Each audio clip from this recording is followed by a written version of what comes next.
नमस्कार दोस्तों, SGM education रे यूट्यूब चैनल पर आपका हार्दिक स्वागत है। जैसा कि हमारा जो सभी भर्ती परीक्षाएं जहां हिंदी पूछी जाती है उसके लिए जो व्याकरण का टॉपिक चल रहा था अपना संधि, तो संधि टॉपिक में अब तक हमने इस प्रकरण में सभी स्वर संधियों को पढ़ा, जिसमें आपने स्वर संधि के पांचों भेदों को विस्तृत रूप से पढ़ा, जिसमें आपके पहला भेद था दीर्घ स्वर संधि। उसके बाद आपने गुण, वृद्धि, यण और अयादि यानी कि स्वर संधि के पांचों भेदों को हमने डिटेल से पढ़ा। इसके बाद आपने व्यंजन संधि को पढ़ा। व्यंजन संधि के भी कंप्लीट जो 16-17 नियम थे उन्हें हमने विस्तृत रूप से पढ़ा, जिसमें आपने शुरू से अंत तक जो कोई समस्या है उसके समाधान के लिए आपको कमेंट्स के माध्यम से बताने के लिए भी कहा। इसके बाद उसी क्रम में अब जो संधि का तीसरा भेद है वो है आपके विसर्ग संधि। आपने स्वर संधि को पढ़ा, व्यंजन संधि को पढ़ा, अब उसी क्रम में अपनी कौन सी संधि है? विसर्ग संधि। तो देखिए, विसर्ग संधि में जो विसर्ग के बाद यानी कि सबसे पहले विसर्ग हो और उसके बाद चाहे स्वर आए चाहे व्यंजन, मेल होने पर किसका निर्माण होगा? विसर्ग संधि का। विसर्ग के बाद चाहे स्वर हो चाहे व्यंजन, मेल होने पर विसर्ग का निर्माण होता है। यानी कि विसर्ग संधि में विसर्ग के बाद चाहे स्वर वर्ण आए चाहे व्यंजन, मेल होगा तो विसर्ग वर्ण होगा।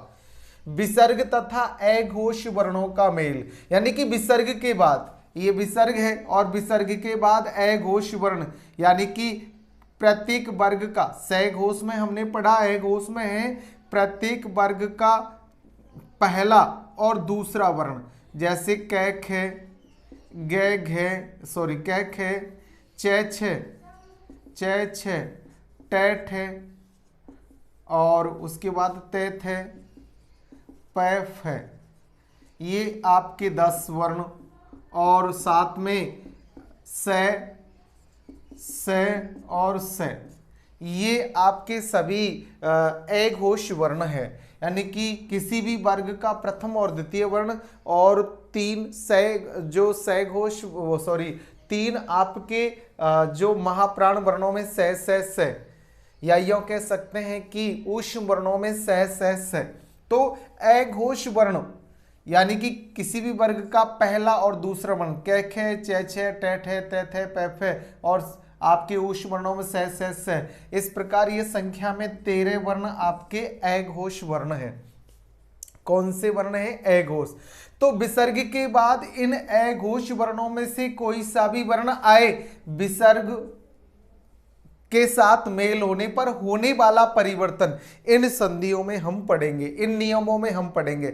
जैसे व्यंजन संधि का भी कोई भेद नहीं होता, वैसे विसर्ग संधि का भी कोई भेद नहीं होते हैं। जैसे उसके नियम चलते हैं ऐसे इसके भी नियम चलते हैं। तो हम सबसे पहले पहला नियम देखते हैं, यानी कि पहले विसर्ग हो और विसर्ग के बाद चे से आए या टे आए या ते से वर्ण आए तो क्रम से चे से आने पर विसर्ग का परिवर्तन से में होगा, और विसर्ग के बाद अगर टे आता है तो विसर्ग का परिवर्तन षटकोण वाले से में होगा, और विसर्ग के बाद ते या से आता है तो विसर्ग का परिवर्तन स्लेट वाले से में हो जाएगा। अर्थात विसर्ग के बाद चे से, टे, ते से ये अघोष वर्ण आ जाते हैं तो विसर्ग क्रमशः से में परिवर्तित हो जाएगा।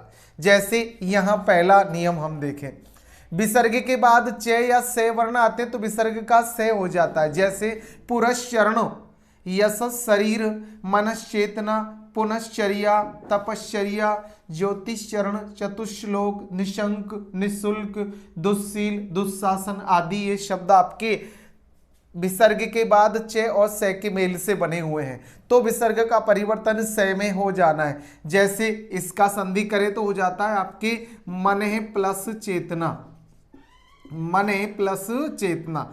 यहां विसर्ग है और विसर्ग के बाद चे वर्ण आने से विसर्ग का परिवर्तन इस से में हो जाता है और मनस चेतना हो जाता है।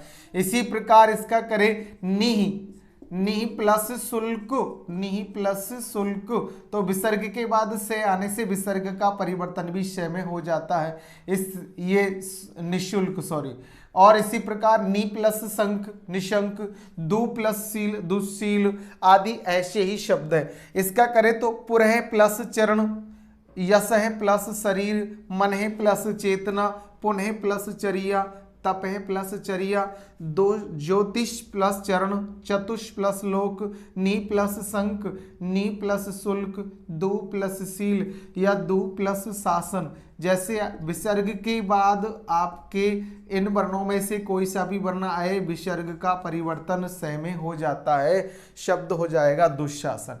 तो ये अपना पहला नियम है। उसके साथ विसर्ग के साथ ए घोष वर्ण च से आते हैं तो विसर्ग स में परिवर्तित हो जाएगा। इसके बाद दूसरा, विसर्ग के बाद ट वर्ण आए, विसर्ग के बाद ट वर्ण आए तो विसर्ग का षटकोण वाला से, विसर्ग का श में परिवर्तन। विसर्ग के बाद ट आता है तो विसर्ग का श हो जाता है।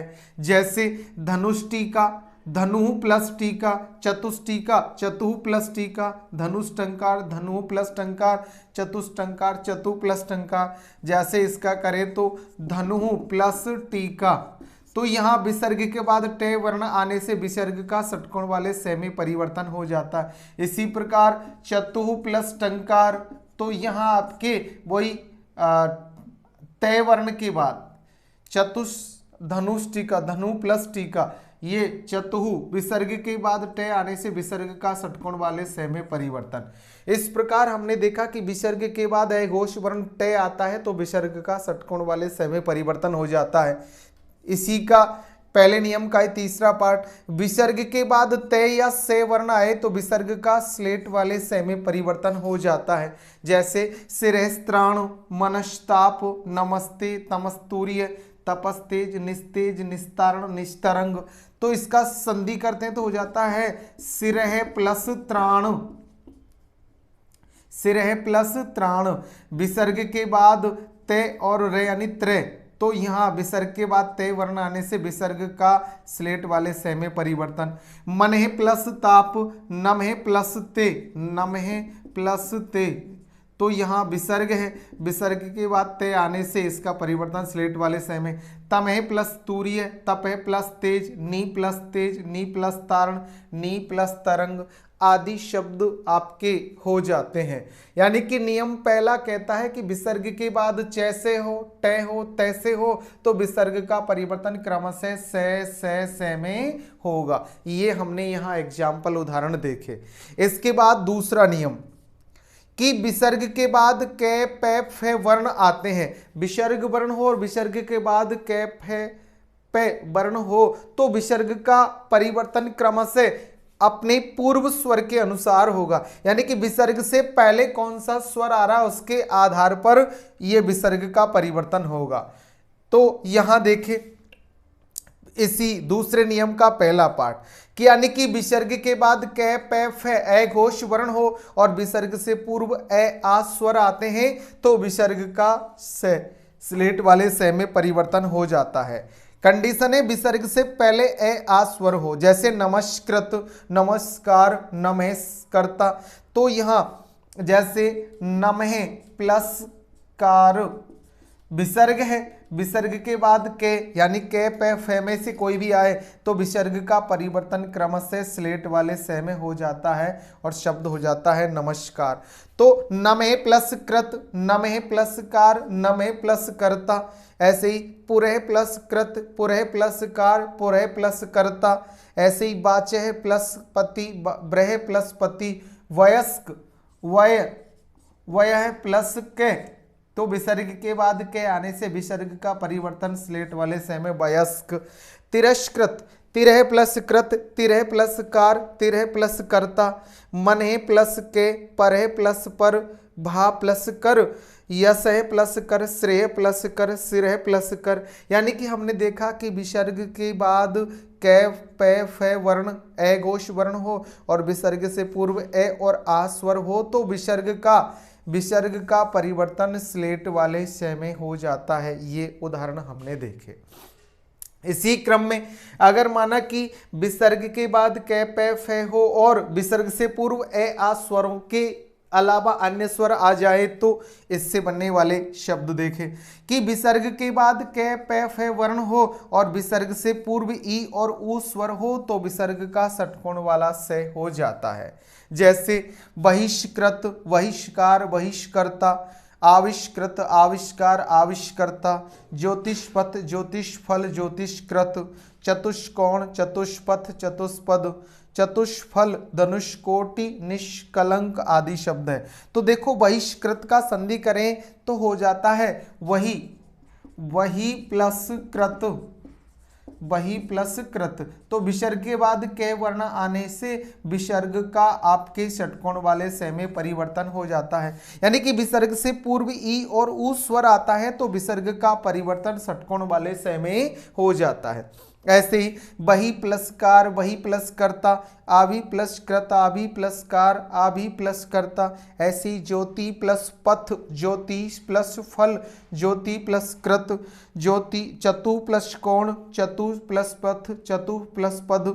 ऐसे ही चतु प्लस फल, इसका विग्रह करें तो हो जाता है चतु प्लस फल। तो यहाँ विसर्ग है, विसर्ग के बाद फे आने से विसर्ग का परिवर्तन षटकोण वाले से में। धनुष कोटि, धनु प्लस कोटि, निष्कलंक, निहि प्लस कलंक, निष्कपट, निहि प्लस कपट, निष्फल, निहि प्लस फल, निहि प्लस फल। विसर्ग के बाद फे आने से इस विसर्ग का परिवर्तन षटकोण वाले से में। निष्कर्म, निहि प्लस कर्म, निष्काम, निहि प्लस काम, निष्पाप, निहि प्लस पाप, निष्पथ, निहि प्लस पथ, निष्प्राण, निहि प्लस प्राण, दुष्कर्म, दुष्कर्म, दुष्फल। तो इसका करें तो दुह प्लस फल। तो यहाँ आपके विसर्ग के बाद फे आने से विसर्ग का परिवर्तन षटकोण वाले से में हो जाता है। इसी प्रकार दुष्परिणाम, दुष्प्रभाव आदि शब्द है। तो दुह प्लस परिणाम, दुह प्लस प्रभाव। तो आपने देखा कि अगर विसर्ग है और विसर्ग के बाद कै पे फे ए घोष वर्ण आते हैं तो विसर्ग अपने पूर्व स्वर के अनुसार अपना रूप बदलता है। जैसे विसर्ग से पूर्व ए आ स्वर हो और बाद में कै पे फे हो तो विसर्ग स्लेट वाले से में परिवर्तित हो जाता है।